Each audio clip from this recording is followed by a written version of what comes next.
Hello and welcome to Indie Attack today. My name is Kelson. My name is Woody.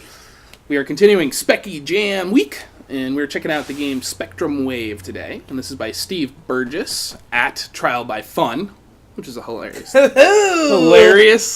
name, genuinely. So this is a what is this game? This is a space combat sim. Space combat. Yeah.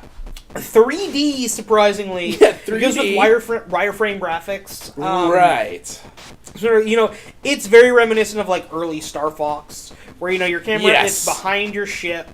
That is, yes. And objects appear for you to shoot, and there's a score, and you can kind of shoot objects in this vectors to score points. Yeah, you're vector-based graphics here. Totally. And this is it's sort of similar in a way to Space Conquest, which we mentioned, in that this is it's a really solid foundation. Yeah. There's not necessarily a lot here, as is, it's kind of you get in a spaceship and you shoot a lot of stuff, and it's really fun. Yes. Oh, totally. And another one where Stephen Burgess, he has a list of all the things he wants to add, including score multipliers and basically just added complexity and more stuff, which...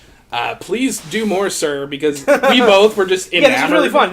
I was very surprised at this because, from the screenshot, I was like, this only kind of looks good. This is one of those ones that looks really, really good in motion. You need to see this in motion. Totally, yeah. The stills, you're just like, okay, you feel, but when you play it, it's just fluid, really fluid. It's functional, and it just, it looks great. It channels that magical, arcade fun of the early 80s games and does it today, in a really clean way. It really, if there were added complexity and more stuff and challenges, let's say, and you had to add a health meter, things like that. Yeah. If you had all that stuff, this would be a dope game, man.